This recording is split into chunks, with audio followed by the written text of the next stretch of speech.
Entretien spécial.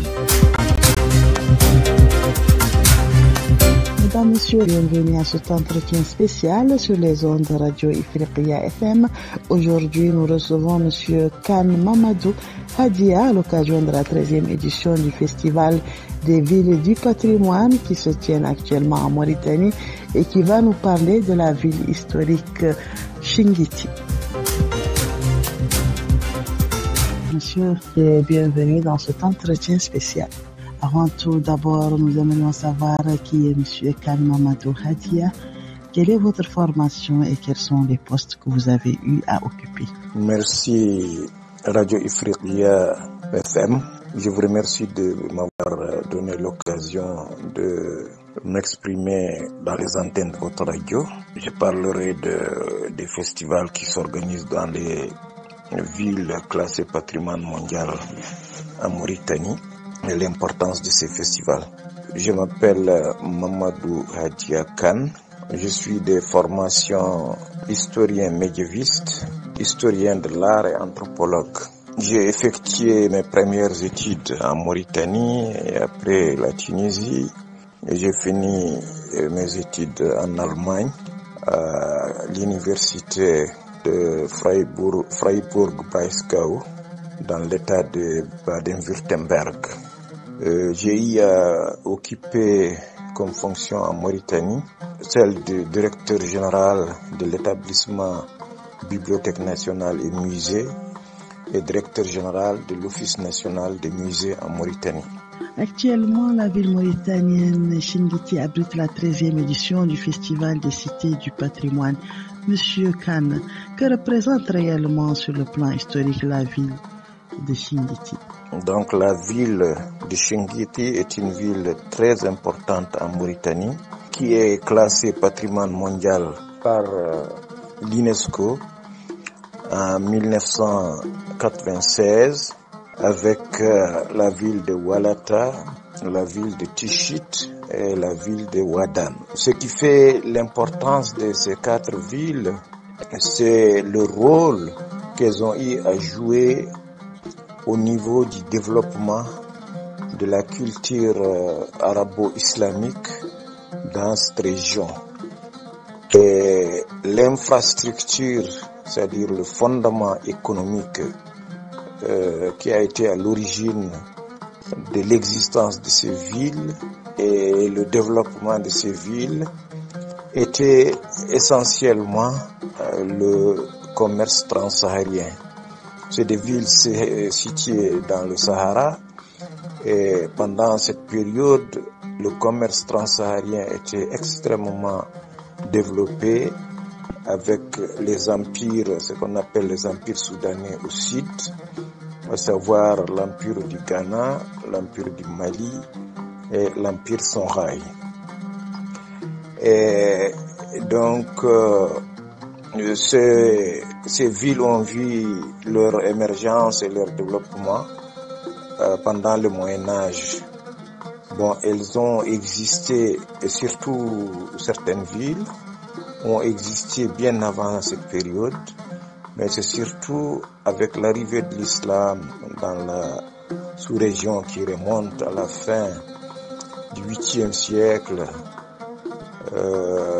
jusqu'au 11e siècle. Il y a eu des développements ensuite qui ont continué.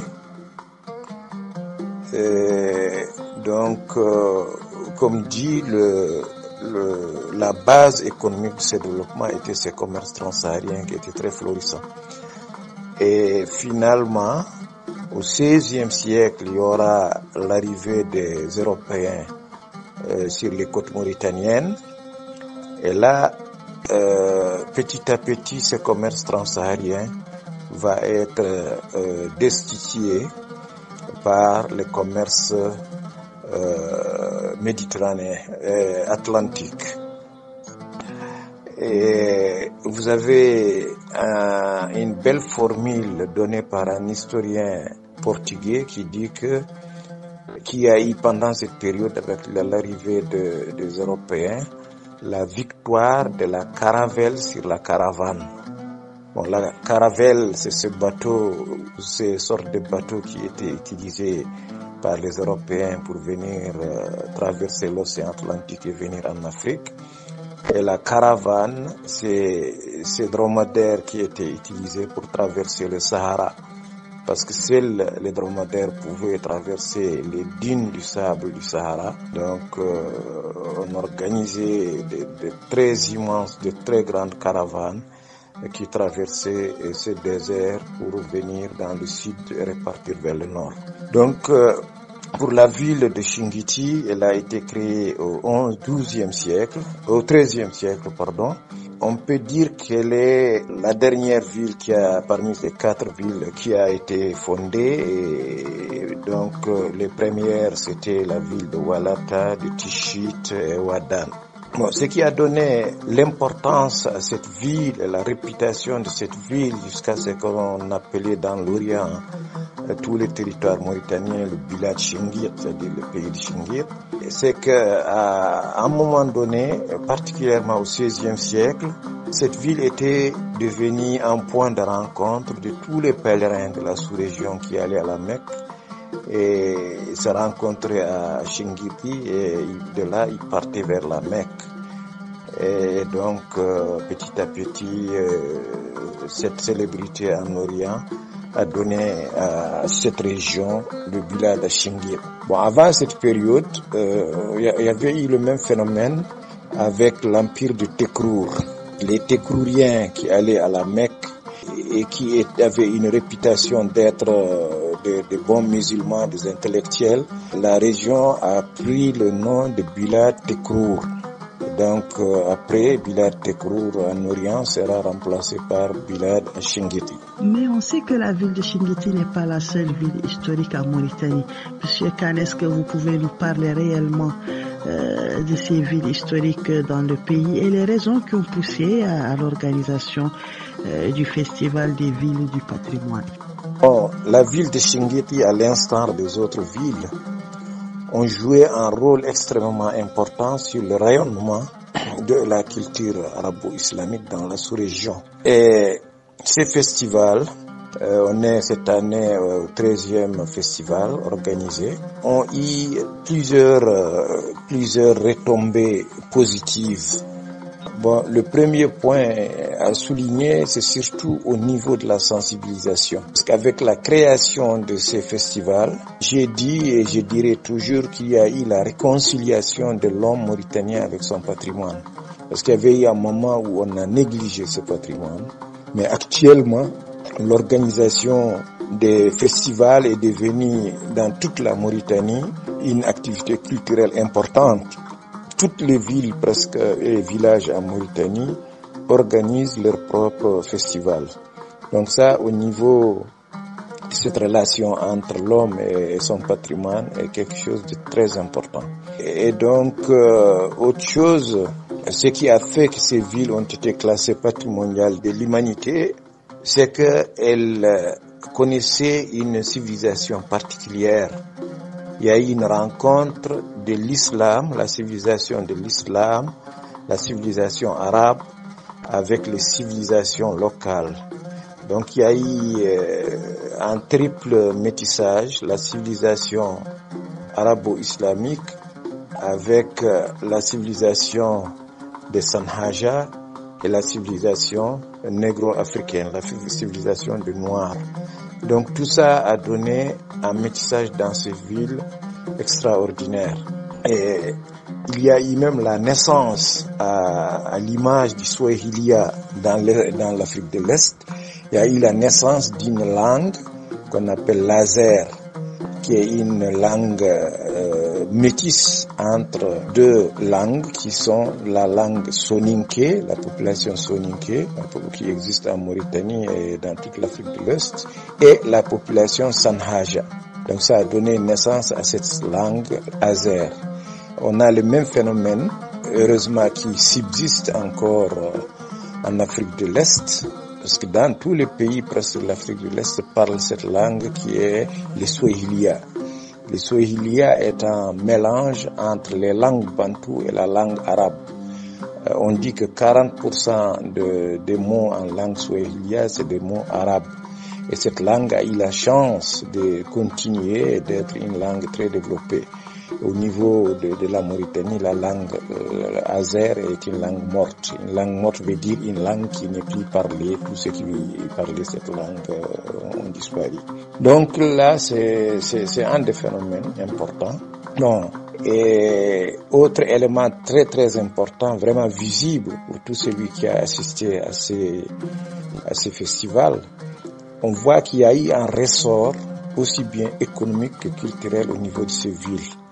Bon, ce qui a été à l'origine de l'idée d'ailleurs de la création de ces festivals, c'était d'amener à fixer les populations, particulièrement les jeunes dans ces villes, parce que tout le monde émigrait pour aller vers la capitale Nouakchott ou vers les grandes villes telles que Nouadhibou et autres.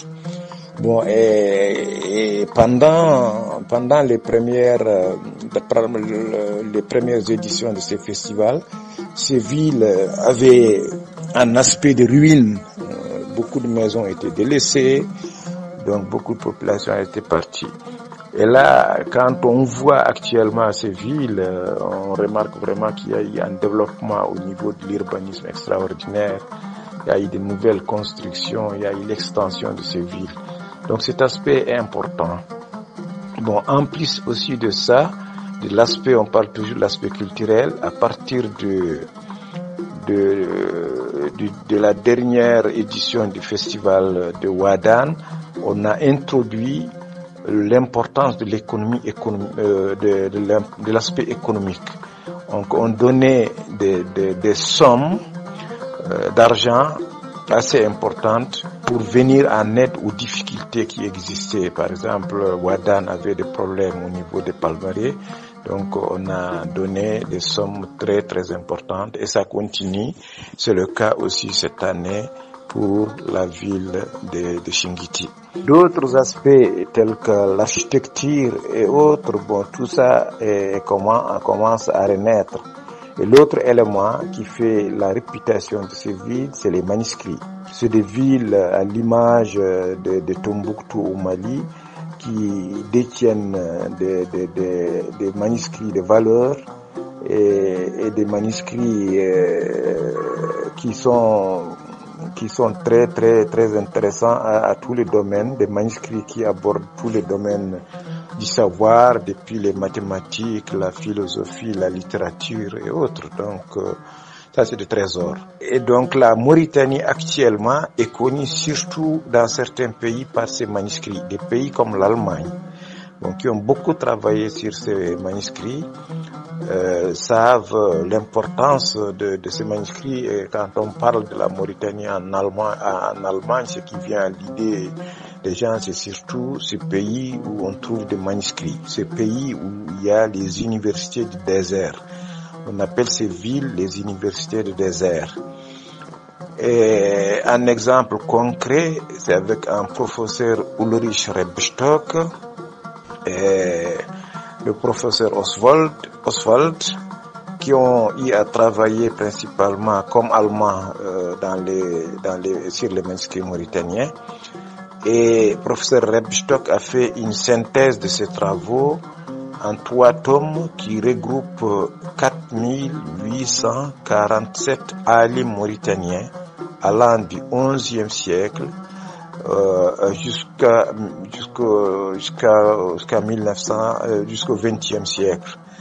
Et dans ces tomes, chaque alim est présenté avec les manuscrits qu'il a écrits, avec les professeurs qui l'ont enseigné et les étudiants, les élèves qu'il a enseignés. Et sa tribu est connue, la relation de parenté entre les ulémas est connue. Donc c'est un travail monumental qui a fait vraiment la réputation de ces ulémas dans ces villes. Et les 2 professeurs Rebstock ou Oswald avaient fait le microfilmage de ces manuscrits qui se trouvent actuellement à l'université de Freiburg-Breisgau en Allemagne. Et actuellement, beaucoup de chercheurs qui ne peuvent pas venir en Mauritanie se rendent à Freiburg pour travailler sur ces manuscrits. Cette 13e édition a quand même eu une particularité, aussi bien sur le plan diplomatique que culturel, par rapport aux invités, par rapport à la participation de délégations venues de pays arabes, africains. Qu'en pensez-vous? Là, c'est très important. Être long. Je reviens un peu à l'édition de cette année. Bon, c'est une édition extraordinaire et qui a joué un rôle primordial au niveau de la diplomatie culturelle. Parce que cette année, il y a eu la présence de la directrice générale de l'UNESCO, du ancien ministre Jacques Lang, actuellement président du monde arabe à Paris. Il y a eu la présence du directeur de l'ISESCO, de la LESCO, le secrétaire général de la LESCO. Donc, toutes ces sommités se sont retrouvées à Chingiti. Et ça, c'est une chose extrêmement importante. Et l'autre importance, c'est la qualité des conférences organisées cette année. Il y a eu l'arrivée des professeurs venant de l'Algérie, du Maroc et d'autres pays et qui ont présenté des conférences extraordinaires et utiles pour la Mauritanie parce que c'est des conférences auxquelles on peut se référer pour pouvoir développer et sauvegarder davantage notre patrimoine. Et donc, ça a été très important. Et le thème qui a été choisi, c'était le rayonnement de la culture de ces cités anciennes et dans le village Chingiti et dans la sous-région. Et là, l'influence est extrêmement importante parce que ces villes, à l'instar du Tekrour à l'époque, étaient comme des pépinières où on développait, où on formait des intellectuels. Et ces intellectuels se sont répartis dans toute la sous-région africaine. Donc là, cette importance vraiment est à souligner. Et autre chose importante à ce niveau, c'est que les orientalistes, c'est-à-dire les étrangers qui travaillaient sur l'islam, avaient dans la sous-région tendance à faire une séparation entre l'islam oriental et l'islam noir. Or, les réalités qui existent dans ces villes, les manuscrits qui existent dans ces villes, démentissent carrément de théories pareilles. Je crois que l'islam a été unitaire. Les gens qui ont étudié l'islam et qui ont été des oulémas dans ces villes, c'était des populations qui venaient des différents groupes de la sous-région. Et ça, c'est un élément fort important et qu'on peut éprouver avec les réseaux de transmission de connaissances, c'est-à-dire tel alim a enseigné tel, et quand vous voyez dans les élèves qu'il a enseigné ou les enseignants qui enseignaient, on retrouvait des gens qui appartenaient à tous les groupes ethniques et sociaux de la sous-région. Et ça, c'est important. Monsieur Kane, est-ce que vous avez un appel à lancer par rapport aux anciennes activités qui étaient menées par les Chingitiens? Est-ce que aussi vous pouvez nous parler de la peinture murale, sa spécificité? C'est quand même très important dans la culture des gens de Chingiti, cette peinture qui leur est propre, qui est bien connue et très ancienne. Et bien sûr l'architecture, sans oublier cette volonté d'avoir des industries spécifiques à la culture. Et aussi la diversité culturelle en Mauritanie. Nous avons plusieurs cultures, nous avons 4 langues, la diversité linguistique, toute cette mosaïque de cultures, ce brassage. Je pense aussi que on le retrouve dans la culture en Chingiti, dans les pratiques, dans le mode de vie, dans l'alimentation et tout ça. Est-ce que vous pouvez nous parler plus clairement sur ce brassage culturel qu'on a dans la ville de Chingiti? Ça, c'est un appel. C'est de revoir le regard qu'on porte sur ces villes. Et je crois qu'il faut porter sur ces villes un regard pluridisciplinaire. C'est-à-dire que quand on regarde uniquement l'aspect des manuscrits ou l'aspect de la littérature et l'intellect, ce serait, comme on dit, voir seulement la partie émergente de l'Einselberg. Parce que la culture, les sociétés c'est une formation globale. Il y a le tout qui interagit pour donner le meilleur de culture qu'on a. Bon, quand on prend aujourd'hui les Oulamas, c'est ce qui écrivait ces manuscrits, ces Oulamas étaient logés sur le plan infrastructure dans des bâtiments, et c'est des bâtiments qui ont été construits par des Chingitiens, et autres, c'était des gens qui mangeaient des nourritures extraordinaires qui existent encore, et ces nourritures étaient fabriquées, étaient cuisinées par des Chingitiens, et quand on voit ces belles manuscrits avec leur enluminure, c'est-à-dire on faisait embellir les manuscrits autour du texte.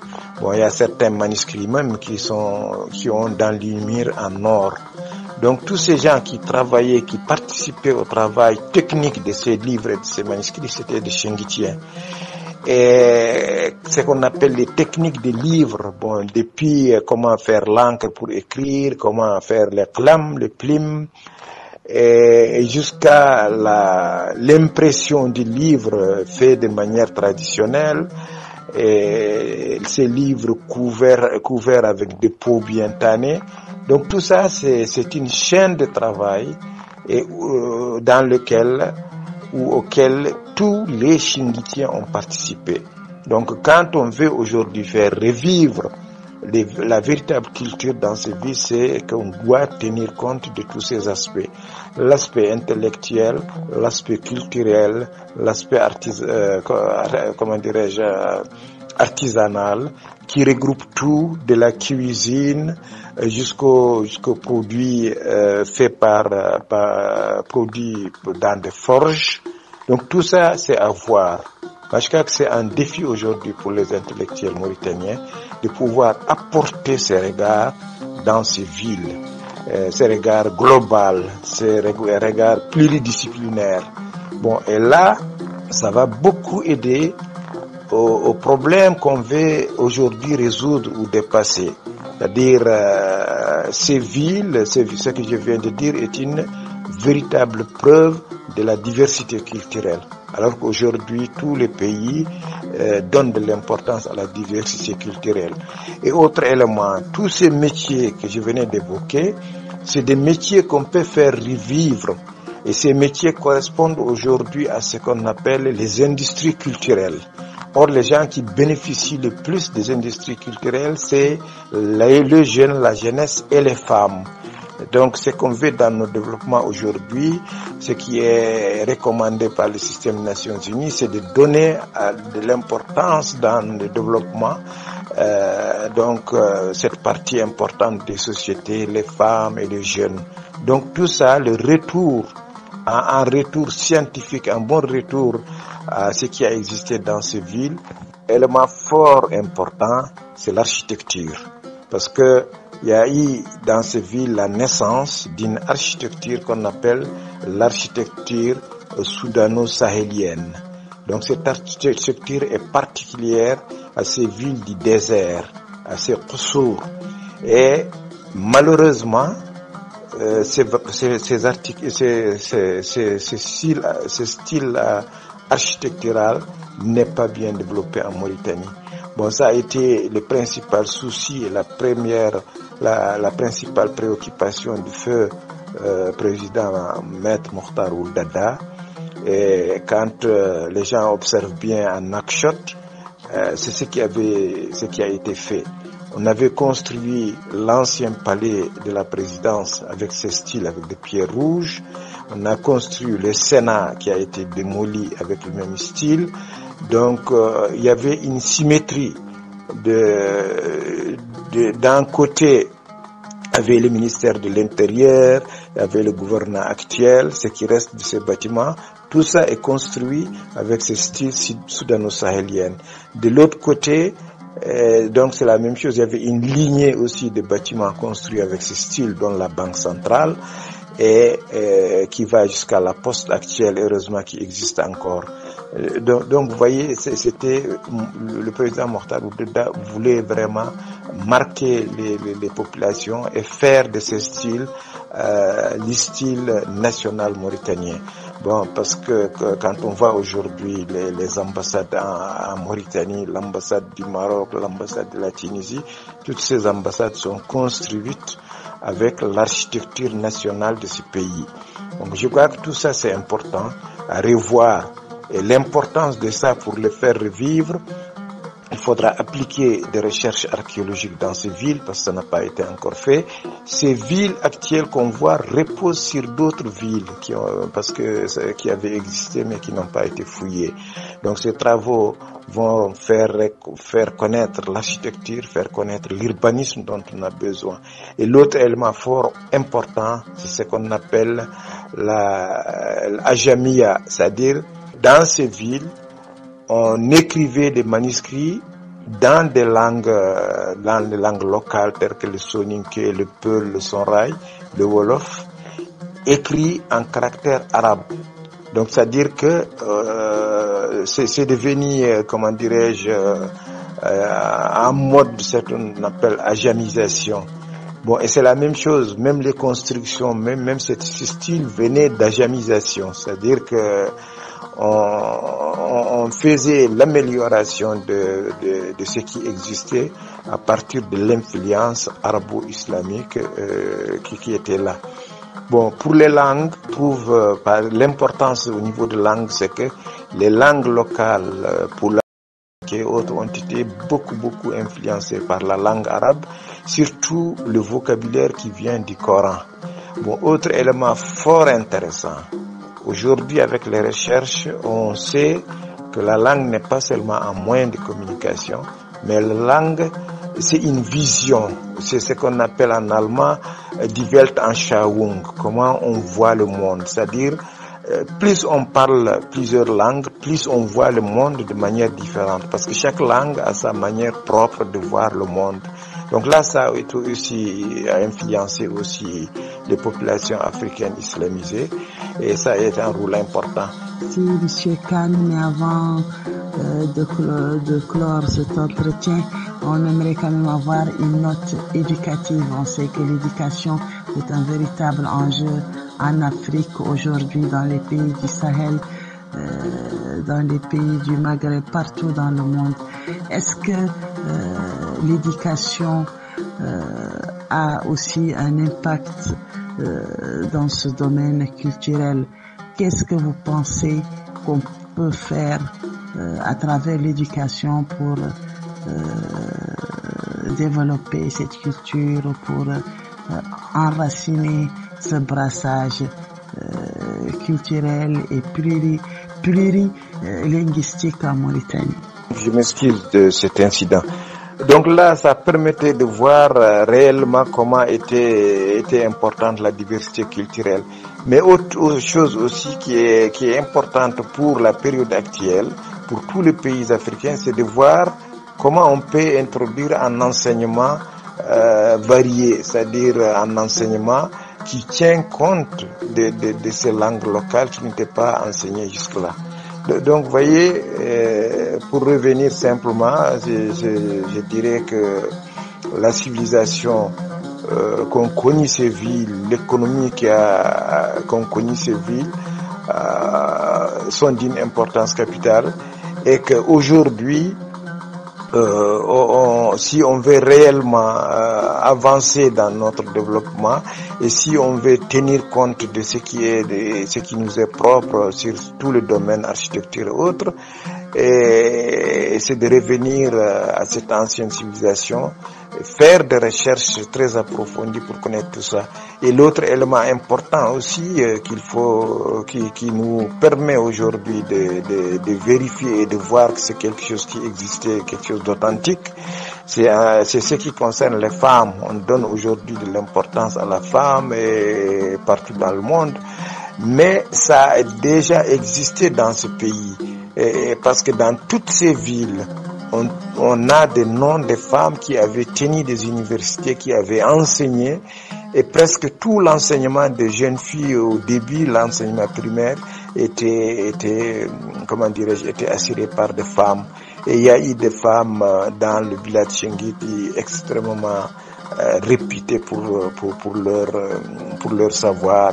On a l'exemple de Khadjetou Mentlak, qui est de Maître Dra, et qui était spécialiste de l'histoire, de la philosophie et du droit avec le thème de la logique. Donc les manuscrits prouvent aujourd'hui que la philosophie aristotélicienne a été très bien enseignée et bien développée dans ces villes. Donc j'ai été assez long. Je vous remercie infiniment de m'avoir donné l'occasion.